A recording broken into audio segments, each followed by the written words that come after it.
Halo sahabat-sahabat Biner sekalian, senang kembali bertemu dengan rekan-rekan. Gimana kabar ya? Berharap masih tetap semangat ya hari ini. Eh, Seperti pada judul ini ya, teman-teman lihat, eh, saya tidak percaya Open Minded tahun 2024. Ya. Apa maksudnya Bang Dema? Ya. Loh kok Bang Dema ini berubah-berubah ya? Apakah saya berubah-berubah atau bagaimana? Makanya itu teman-teman, ketika saya menyampaikan sesuatu, harusnya kita nyimak sebuah cerita itu sampai tuntas ya.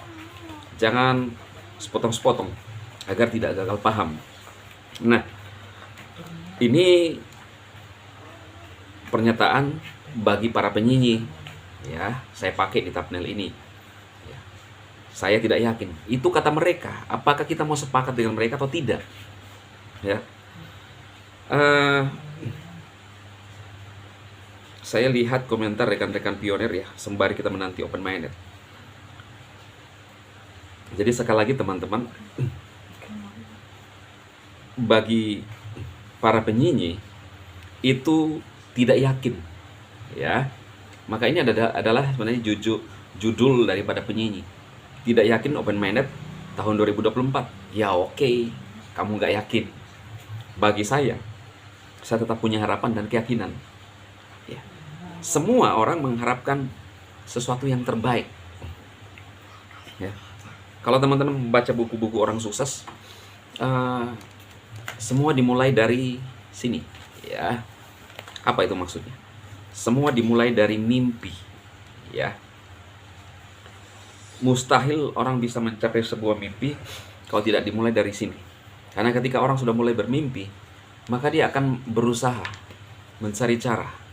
Karena kalau kita sudah kehilangan, tidak punya mimpi, blank, white, putih, tidak ada sebuah tujuan di dalam pikiran kita, apapun kita lakukan gak ada gairah. Lu akan jadi orang yang duduk-duduk ya, lihat-lihat apa saja, merenungi nasib, tidak pernah berpikir hidup mau berubah, tidak ada ambisi, tidak ada keinginan dalam hidup ya, melihat orang sama aja ya. Iya kan? Ini penting sekali loh. Saya menyadari kenapa ada seorang teman ya, Mbak siapa namanya, dia mengatakan bahwa tetap Bang Dem ngomong segera open minded. Untuk apa? Minimal ada semangat ya.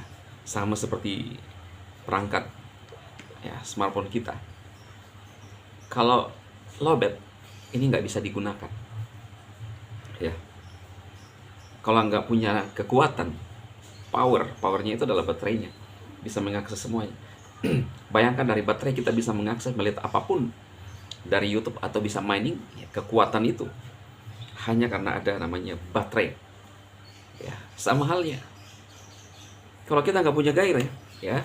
Jadi ibaratnya Bang Dema ini mencas ya rekan-rekan pionir ya kan.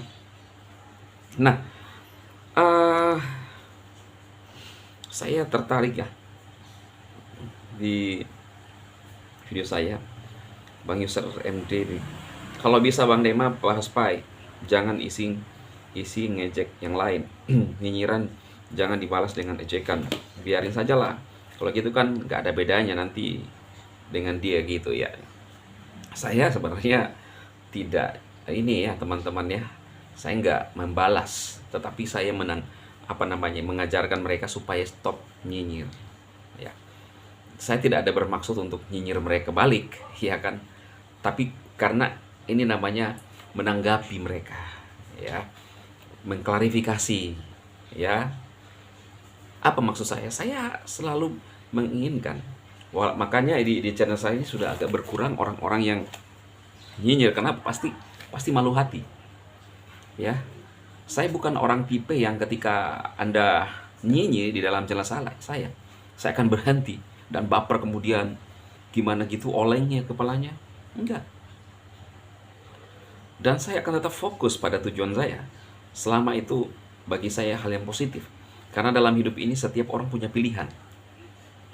Ada pilihan setiap orang. Kita nggak boleh memaksakan keinginan kita kepada orang lain. Kita harus menghargai keputusan kehendak orang lain.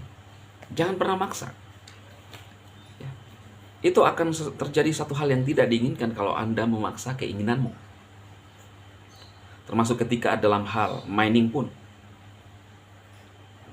Bahkan terkesan mengintervensi, bahkan menggunakan lembaga-lembaga negara untuk mengintervensi, itu nggak baik. Ya. Karena semua orang di muka bumi ini menggunakan akalnya bagaimana untuk satu. Ketika kita masih hidup di dunia ini, teman-teman, hanya satu, untuk survive. Karena tidak ada orang yang tiba-tiba akan menyodorkan tangannya yang berisi 1M di tangannya. Jangankan 1M, 100 JT saja nggak bakalan. Jangan 100 JT. Tiba-tiba dikasih orang 100.000 saja nggak bakalan kan? Nggak bakalan. Karena itulah kenapa orang masing-masing di dunia ini sibuk untuk apa? Untuk survive. Bersama keluarganya, untuk anak-anaknya. Lalu kenapa kita nyinyir pada saat mereka berusaha?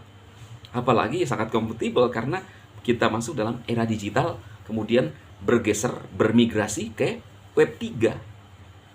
Jadi sebenarnya pada saat saya mengikuti, parodikan itu ya teman-teman, itu bukan mengejek. Tetapi saya mengajarkan mereka, menghardik mereka, stop. Ya sambil menghibur rekan-rekan pionir. Karena kan mereka yang memulai, saya yang harus menjelaskan. Lah ketika misalnya ada yang berkomentar di video saya harus tanggapi mereka. Karena sebenarnya intinya gini, nggak usah urusi orang lain. Ya kan? Itu aja. Kalau misalnya lu nggak yakin, ya udah diam aja. Lah kalau kau nggak diam, saya juga akan berbicara. Bahwa ini pilihan kami. Dan saya tidak pernah pribadi ya tiba-tiba mengurusi hidup orang lain, nggak pernah teman-teman. Ya. Kalau ada menemukan saya kan, coba tunjukkan videonya. Semata-mata kecuali hanya menanggapi, hak jawab. Apapun itu yang saya bahas dari media sosial. Karena saya ini orang yang paling mengerti dan menghargai privasi orang lain, keputusan orang lain, pilihan orang lain. Bahkan anak-anak saya pun saya kasih pilihan. Kecuali kalau mereka berjalan salah, lalu saya hardik mereka. Tapi kalau pilihan-pilihan mereka, nggak bisa. Kita hanya kasih ini saja. Nah, sekarang ketika orang mining di Pi Network, lihat isu global yang terjadi.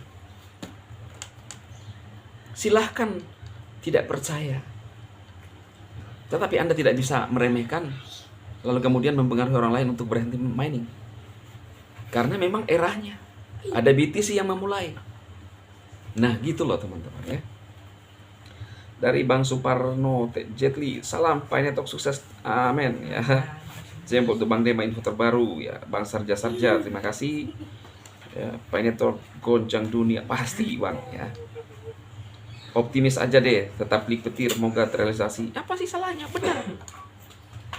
Maka saya mining beberapa koin, puluhan koin. Sekarang baru saya menemukan TT coin ya, bukan ya Manu LA ya. Tapi TT coin ini saya lihat, saya akan coba ya, benar nggak? Karena saya sudah terverifikasi, sudah QC. QC-nya itu kita bayar di Google Play. Tinggal saya udah buat videonya, tinggal klik aja untuk QC, ya klik menu-menu yang diklik di situ sampai mendapatkan kode pembayaran, lalu datang ke Alfamart atau Alfamidi untuk melakukan pembayaran. Harganya berapa? 1.760 kalau tidak salah. Ya itu mah kalau masih ada yang mempermasalahkan untuk QC, ya menurut saya keterlaluan. Ya, modal-modal segitu juga ya pantas lah. Bahkan orang yang menjual gorengan saja di pinggir jalan itu modalnya berapa? Gerobaknya 2 jutaan, mungkin 3 jutaan.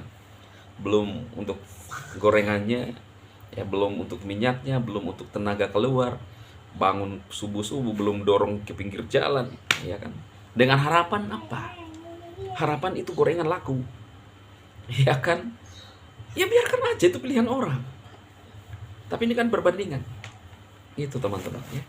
Jadi saya rasa itu saja. Terima kasih teman-teman. Bang Mi, terima kasih sudah hadir ya. Tetap semangat. Oke, saya rasa itu informasi kali ini. Tetap semangat ya mining. Ditunggu info berikutnya, sama-sama menuju ya mencoba peruntungan di Web3. Kita berharap semua kita bisa untung sama-sama. Salam sukses teman-teman.